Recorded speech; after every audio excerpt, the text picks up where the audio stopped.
First, sound waves. How the sound waves will produce. Okay, in an air medium, the sound waves will produce by the vibration of a particle present in the air. In that air, the air particles will vibrate with each other, and you will get the two forms of waves. One is a longitudinal wave, then other one is a transverse waves. Okay, see in this example, these are called as a transverse waves example.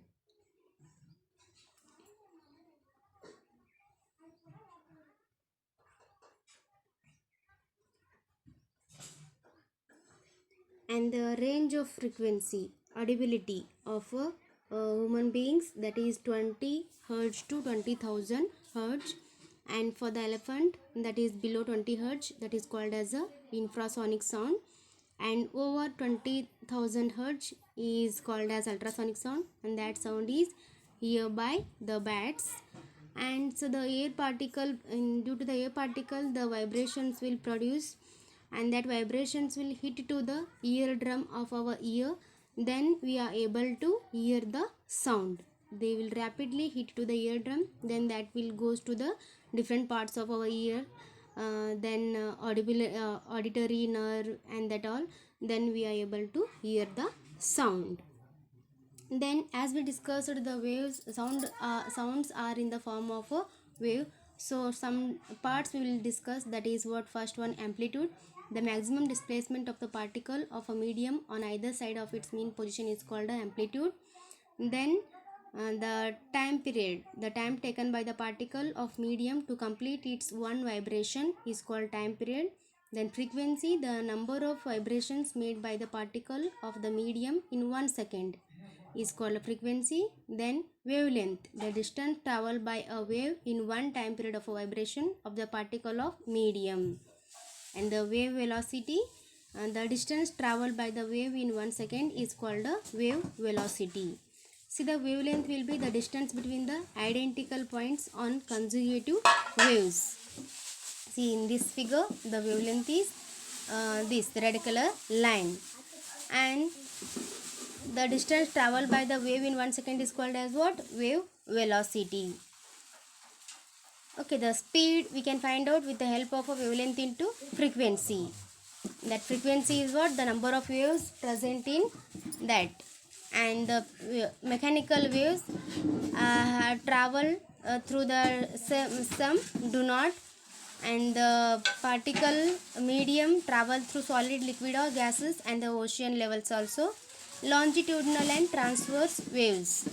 The longitudinal transverse waves travel at right angles to the direction of travel the wave, and the transverse waves, the wave direction is different, and the wave vibrations are different, means they are perpendicular to with each other, while the longitudinal waves vibrate parallel to the direction of the travel of the wave. Okay, the sound wave are longitudinal, the one particle will hit to the another particle. And the sound waves, electromagnetic wave do not require a medium, mechanical wave need to require the medium, and the electromagnetic wave may be the light ray wave and X-rays. The mechanical wave are longitudinal and transverse waves. The reflection of sound waves, that is what? The returning back of the sound wave on striking the surface of such as wall, metal sheet and plywood etc. are called the reflection of sound wave. And on only the requirement for the reflection of sound wave is that the size of the reflecting surface must be greater than the wavelength of a sound wave. And the reflection of sound will follow the some laws as for reflection of light. That is, first one, the angle of incident is equal to angle of reflection, and the angle of incident wave, reflected wave, and all the normal lie on the same plane. Okay, the hard plywood will be supported, and the stopwatch, you see here in this diagram, one experiment was done to show about the reflection of sound waves. See, the stopwatch is there here, and with that from that sound will be heard with the help of a cardboard tube, and here some person is standing to hear that sound with the help of a cardboard tube, and one more wood soft wood was kept normal to that hard plywood. A little gap was there, so the sound is easily passed through that hole, and sound where from the observer to that obstacle the sound is going, that is what the incident wave, and the angle between the normal to that incident wave is called angle of incidence, and the reflected angle of reflection is the reflected wave, and the normal angle is the reflected wave. Okay, they all are laid at a same plane, as we can see in this diagram. Okay, this is all about what the reflection of sound waves. Now how to calculate the reflection of sound waves.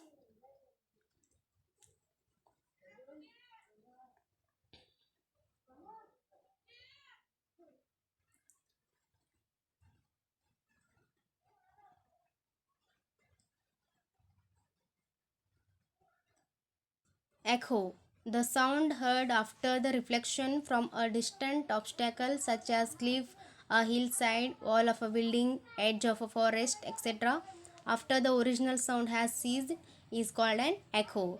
See in this diagram, one person is speaking and the wall is there, that is striking the sound from this person, and it is returning back to the observer. So and that returning back of sound is there, no, that is called as an echo. And in this figure also, from some distance he is speaking, then the from the water surface that is coming back, that is called as what, the echo. Conditions, some conditions are there for the formation of an echo. How they will form? An echo is heard only if the distance between the person producing sound and rigid obstacle or a reflector is long enough to allow reflected sound to reach the person at least 0.1 second after the original sound. So here we can see the observer producing sound and the rigid support. Here is from this person the sound is producing, and this obstacle is stopping that sound, and that is returning to that sound, means that is what, an echo. So to calculate the minimum distance required to produce an echo, we have the formula speed is equal to total distance divided by time. Okay, for that first write given time is 0.1 second, that is minimum time required to hear echo. Then the speed of sound in air is 332 meter per second at 0 degree Celsius. Then x is the distance between the observer and the rigid surface, and the 2x, that is what, the total distance traveled by the sound from the observer to rigid surface and the returning to the observer again. So the speed is what, total distance by time taken. So total distance you take out, total distance is equals to speed into time. So 2x is equals to 332 into 0.1. So x we needed to take x is equals to 332 into 2 into 0.1 divided by 2. So when you will do this all, you will get x value as 16.6 meter, and that 16.6 is what, minimum distance required to hear an echo. Minimum distance we need 16.6 meter to require or hear the echo. And sometimes echo of a same sound is heard more than once, so such a multiple echoes are known as reverberation. What? Reverberation. So conditions for hearing an echo distinctly. The minimum distance between the source of a sound and the reflector in air must be 17 meter. Then it is different in different medium and depending upon the speed of a sound in the medium. Then the size of the reflector must be large as compared to the wavelength of a sound wave. Then the intensity of sound must be such that the reflected sound reaching the air is sufficiently intense to be audible. This reflection of a nearby wall, you will get sometimes the extra sound or the out of that wall, that is what the reverberation. And the reflection of a distant cliff, also we are able to hear the echo. Time should be zero point 0.1 second. Then how to determine the speed of a sound? By the method of an echo. Here we have to take the distance of the observer and the wall, and that observer will give the sound, no? So that is what the initial sound or the original sound, and that same sound is returning back is called as an echo. So the speed of a sound we can find out with the help of a formula. Distance between observer and wall, that is 2 times. Okay, so multiply by 2, then divide by total time taken. So here is what the distance of the observer and wall is 50 meter.